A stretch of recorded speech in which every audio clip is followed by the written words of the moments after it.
So you've come to the correct conclusion that Fuji is the only way to shoot wildlife video, and you now want to set up your camera in oh, you son of a bitch. Why'd you do that? You had one job, Fuji, just stay on. Oh god, it was so peaceful until the... Alright, let's get into the settings. The best settings for wildlife video, not photography. Don't even take one picture on my watch. All I want is the perfect camera. All I want is the perfect camera. So I've been shooting wildlife video for several months now with this camera, and it's now set up to where I feel like it's just an extension of my hands. It acts as my brain would in a bird event. So I just want to show you my custom buttons set up to get things fast, switching between movie modes. So just first off, this little My menu, you can't add everything you want, and that's a pain in the bitch. But I like to be able to turn off F-Log if I want to just use one of the film simulations. These IS boost modes, not really needed, but Muji mode. You want to pick your right Muji mode here. 60p, 200 megabits, that's fine. You go up to 400, goodbye. Oh, it's not doing it. Goodbye 60 frames per second. Goodbye. Oh, you can, no, see? So why bother? DCI, more cinematic. So just do that. So this is how I operate the camera. The front switch over here that you can't see, right up here. Good filming technique. It's in manual focus. And this button here, back button focusing. So I just do that, boom. If I need to confirm, we're in manual, so I can change it. Peaking doesn't show up that great on these apples because my lighting is terrible, but it's very accurate. Fuji is amazing. Pressing in this wheel, that's just a little check, little focus check there. I don't mind that, but I find that to be very good. And if I want to switch into continuous autofocus, there, we're doing it. We are doing it. In fact, let me display it to you. Wow, you see that? You seeing this? It actually works pretty well. I was tracking a kingfisher. Yeah, it was the worst content I've ever produced on the channel, but it somewhat got him some of the time, and I like those odds. So if there's twigs in front, it's like, forget it. Fuji will latch onto the twigs, so I like to stick to manual focus with that back button hack. Just know that it does not work during recording. So press it, then press record, because you got your shot lined up, and then maybe you can make some tweaks manually. So right now we're in 4K 60p. If I want to switch, for the longest time I had it on a different button. You want your slow motion button right up top here. I'll tell you why. Press it twice. Boom, boom. On. Half press shutter. You're good. So before it was like over there, switching buttons. So now I don't have to look, just press twice, half button, boom. I'm in. Twice, boom. If you want to switch between 120 and 240, then you gotta remember some shit. You gotta remember it's up, right, up. It's like a Nintendo video game. I like that.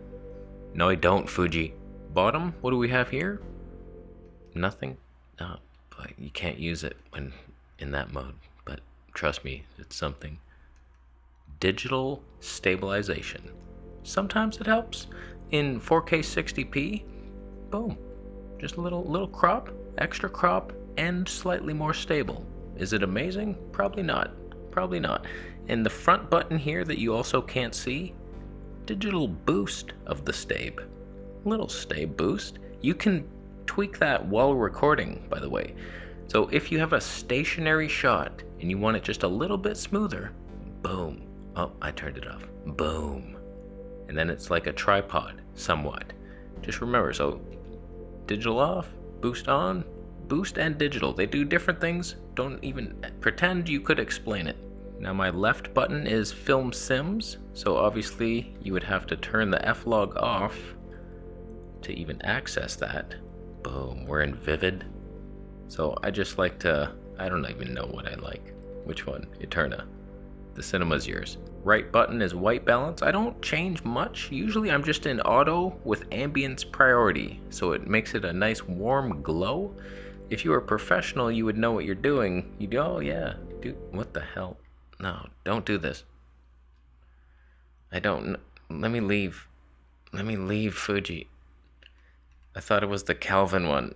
Yeah, there we are. I hate this, by the way. These individuals. What are you doing? Just let me change them all. I'll go up here. Oh, whoops, gotta go. Yeah. Perfect white balance about to be achieved. Now. You know what my AEL button is? I didn't know either until I don't use it much. But the dynamic range, if you're in the film sims, it can increase in a fake way. I just keep it at 400 for some reason. That's why it looks like shit. Now, I've tried this movie optimized control. I don't love it because basically that kills this dial, that dial, and your exposure comp. So now you can change your shutter with that one. This is auto. And then aperture is this, but it's also changing. So see that? ISO now. Aperture. Tonature, I mean. This one doesn't even work. ISO. I hate that it's 3 different options, so it's really a pain in the ass. Change it. Okay, I'm gonna stop down for ultimate sharpness, and now I'm gonna press it twice to increase the... oh, I can't even increase it. Fuji only goes up to 12,800. That's good times. So what I do, keep it here where the dials, these are locked on auto, shutter and ISO locked. I probably said that backwards, don't worry about that. And the only one I touch is this exposure comp. And that sometimes I'll be pointing at a bird and the sky is perfectly exposed, but the bird's underexposed, and it's just a couple little, boom, you got it. Just remember to go back. You know what I mean? You do know, right? Another handy button I like to have right up here. You can't see it, there's a button here. This is the best filming I've ever done. This is the mandatory 1.29 times crop across the board, no matter what mode you're in. Basically, that just gives me 4K 60p in a 1.29 times crop. So it's like an 11% extra crop for no penalty. So you could technically 129, digital does nothing extra, so disregard everything I just said, and boost also does nothing for crop. That's good times. And by the way, I'm filming at Tony 4 right now. You're not going for ultimate depth of field, oh, and then this button's out of focus and this one's in. You're not cinematic, you're doing a tutorial, you piece of shit. Stop it down, I hate you all. Does this do anything? Sure doesn't. The Q menu I never use. I literally never use that. So, I should have set it up better. And no, it wasn't in autofocus, so every time I press the button, you can... Oh my god, Tony 4, that's disgusting. I helped you so much. You are now perfectly capable of committing wildlife deeds in your general neighborhood. This would be so much easier if I had the tripod. Too bad it doesn't work. You crank your neck, you can't see a damn thing. What's that? God, where is it? Stupidness. When it comes to stills, you switch in. Nothing much changes. Then I start controlling the dial of the shutter speed. Sometimes I need it up a little higher, 2,000, 1,000, then I'm playing around with it in here. It's weird that you can't pick all of them, but I can go 1,000 and then 1,250, 1,600. Make little minor tweaks.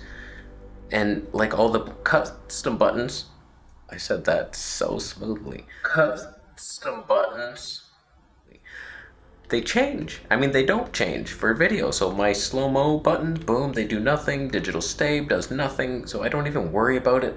What could I even press anyway? I have no idea. One day I will manually expose. I've done it a couple times, but there's so many times where, okay, this isn't so hard, I get it. And then I move on, and then a new situation shows up and it's like, oh, now I'm underexposed, but I don't really remember, and I press record and I get the shot and it's not good, it's not exposed, so just trust Fuji to do it. And it does a good job. It's usually just perfectly exposed, no highlights clipped, and then if you want the bird a little brighter, little exposure comp and you're good. Everything's so pretty quick. So pretty quick. If it had animal eye detect in the XH2, I wouldn't hate you. wouldn't hate you. I never touch that full or 5 meter to infinity button. Like I can judge what 5 meters means. Oh, that bird's probably about, yeah, this would be actually more beneficial. Like, who knows? Just full. It's fast enough. It's not fast at all, and it would help, but I don't know what to do. I don't think you can beat this for the price. I paid 3,100 Canadian used. How are you gonna beat? That's why I pounced, because the XH2 coming in May, end of May, 31st. That's a bitch. It was supposed to come in May. We're like, oh, May 1st? Maybe the 4th? 31st. You might as well be August for that price. So we gotta wait, and then even when it comes, maybe it's not shipping for a couple months, and then you're paying brand new prices. You gotta wait for a used one. It's 2 years away still. So just go with your XT4. You're good. When it comes to teleconverters, I wouldn't bother. I think I'm gonna sell mine. I've done you've seen the video, maybe, or it's coming. I've proven that they're slightly sharper than zooming in on post, but like almost undetectable. You have to zoom in like 500% to see the slight edge with the teleconverter. And then the ISO is higher anyway, so like it's noisier, but maybe slightly sharper. Not worth it. Not worth it at all. Just zoom in post if you have to, and then you get the flexibility of a wider angle, better tonagers, ISO low. I like those odds. I'm gonna leave. You've learned a lot. I learned nothing because I already knew everything. I'm gonna go. You're buying this through my affiliate links. The butler will help you out with that. And thanks for buying a Camera Conspiracies t-shirt.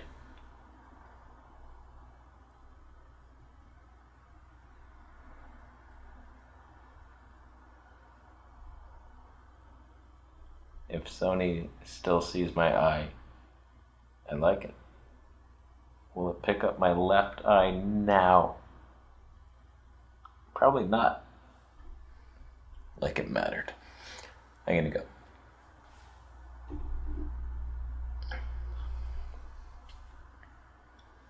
Today's amazing audio brought to you by a shotgun mic on top of the thing. A bad one, my worst mic.